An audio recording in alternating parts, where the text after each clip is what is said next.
there. Subscribe to my channel and also press this bell icon. চলে এসেছি আজকেও একটি নতুন রেসিপি নিয়ে। আজকে যে রেসিপিটা দেখাবো সেটা হচ্ছে একদমই নতুন পেঁপে দিয়ে তৈরি করব পেঁপের মালপোয়া। তো আমি যে চেষ্টা করছি আপনাদের সাথে ভিডিওটা শেয়ার করার, তো আপনারা সবাই আমার চ্যানেলটি সাবস্ক্রাইব করবেন এখনও যারা করেননি, এবং পুরো ভিডিওটা ধৈর্য সহকারে দেখবেন আমি পেঁপে দিয়ে কিভাবে মালপোয়া তৈরি করছি।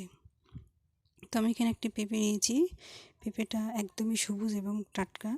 এবার আমি পেঁপেটা কেটে নেব এবং কিভাবে কেটে নিচ্ছি আপনারা খেয়াল করুন। তো বন্ধুরা, যারা এখন আমার চ্যানেলটি সাবস্ক্রাইব করেনি অবশ্যই সাবস্ক্রাইব করবেন, সাবস্ক্রাইব করতে ভুলে যাবেন না, এবং লাইক কমেন্ট দিতে অবশ্যই ভুলে যাবেন না। আর আমাকে কমেন্ট করে জানাবেন আমার রেসিপিগুলো কেমন এবং আপনারা কী রেসিপি দেখতে চান। আমি চেষ্টা করব ঘরোয়াভাবে আপনাদের সাথে শেয়ার করার। তো দেখে নিন আমি আসলে পেঁপেটা কীভাবে কেটে নিচ্ছি। তো পুরো ভিডিওটা সেই কারণে আপনাদের দেখতে হবে। আর বাসায় আপনারা অবশ্যই চেষ্টা করবেন এইভাবে মালপোয়া তৈরি করে, এবং বাচ্চাদের খেতে দিলে আমার মনে হয় যে অবশ্যই পছন্দ করবে, কারণ বাচ্চারা কিন্তু পেঁপে সবজিটা আসলে অনেক সময় খেতে চায় না, অনীহা প্রকাশ করে। তো আমি এইভাবে চাক করে কেটে নিয়েছি। খুবই সুস্বাদু একটি রেসিপি আমি আপনাদের সাথে শেয়ার করছি। এবার আমি কেটে নিয়ে ওই ভাপ দিয়ে নিয়েছি, হালকা একটু লবণ দিয়ে ভাপ দিয়ে নিয়েছি, এবং সাথে নিয়েছি 4 পিস পাউরুটি। আর সিদ্ধটা কেমন হয়েছে আপনাদেরকে দেখিয়ে দিলাম।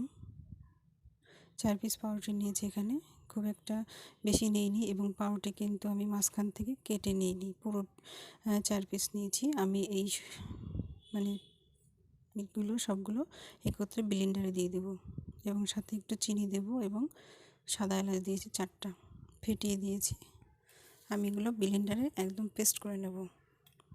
খুবই সুস্বাদু একটি খাবার, আপনারা বাসায় অবশ্যই চেষ্টা করবেন। আমি এখানে 1 চা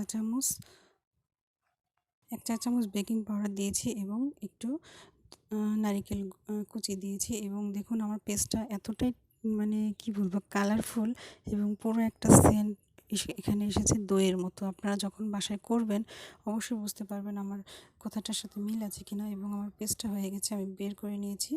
কতটা কি বলবো দেখতে মজা হয়েছে এবং খেতেও মজা। আপনার বাসায় অবশ্যই চেষ্টা করবেন। আমি কিন্তু আর এখানে কোনো কিছু অ্যাড করব না।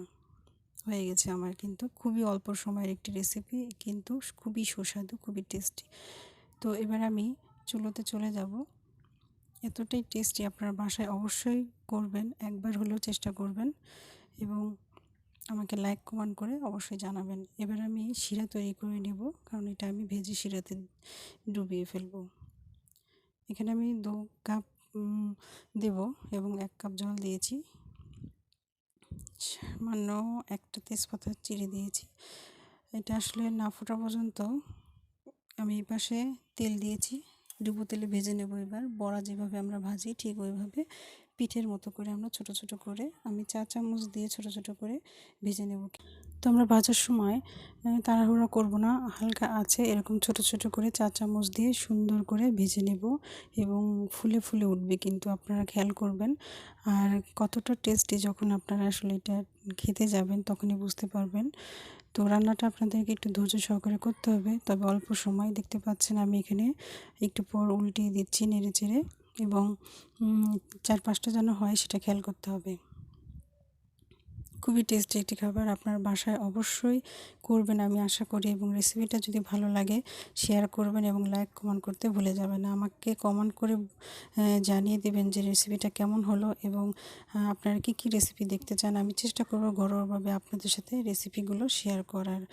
আসলে ঘরোয়া উপায়ে আমি যেগুলো চেষ্টা করি সব সময়, যেগুলো আমরা ঘরে ব্যবহার করি সেই উপকরণ দ্বারা আমি চেষ্টা করি আপনাদের সাথে নতুন নতুন রেসিপি তৈরি করার। আমার কিন্তু ভাজা হয়ে গেছে, লালচে কালার হয়ে গেছে। এবার আমি তুলে নেব। আমি এভাবে সবগুলোই ভেজে নেব। দেখতে পাচ্ছেন কালারটা কত সুন্দর এসেছে। আর আমি আপনাদেরকে দেখিয়ে দিচ্ছি ভিতরটা কেমন তুলতুলে এবং সুস্বাদু, কতটাই টেস্টি। আপনারা আসলে এইভাবে করলে বুঝতে পারবেন, এবং খুবই মজাদার একটি খাবার, খুবই মজাদার, বাচ্চাদের অবশ্যই পছন্দ হবে। এবার আমার এদিকে দেখুন আমার কিন্তু শিরাটা প্রায় হয়ে এসেছে। তো আমি এবার যতগুলো ভেজে নিয়েছি সবগুলো দিয়ে দেব। এবং গরম গরম ভাজবো এবং গরম গরম শিরাতে ঢেলে দেব। শিরাটা কিন্তু আমি আর জাল করব না, নিভিয়ে দিয়েছি।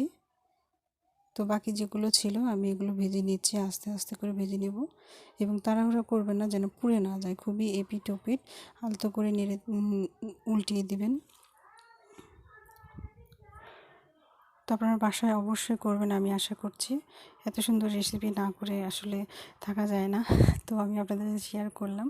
তো আমার দেখুন কতটা টেস্ট হয়েছে, পেঁপের মালপোয়া।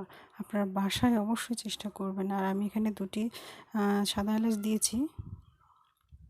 আমার হয়ে গেছে, এবার আমি একটু ঠান্ডা করে নেব। ঠান্ডা করার পর পরিবেশন করব। আমার মোটামুটি ঠান্ডা হয়ে গেছে 20 মিনিট পর। কালারটা দেখুন ভিজে গেছে, একদম নরম তুলতুলে মালপোয়া। কেউ বিশ্বাসই করতে পারবে না এটা আপনি পেঁপে দিয়ে তৈরি করেছেন। আপনি যাকে টেস্ট করতে দিবেন কেউ বলবেই না যে এটা পেঁপের তৈরি।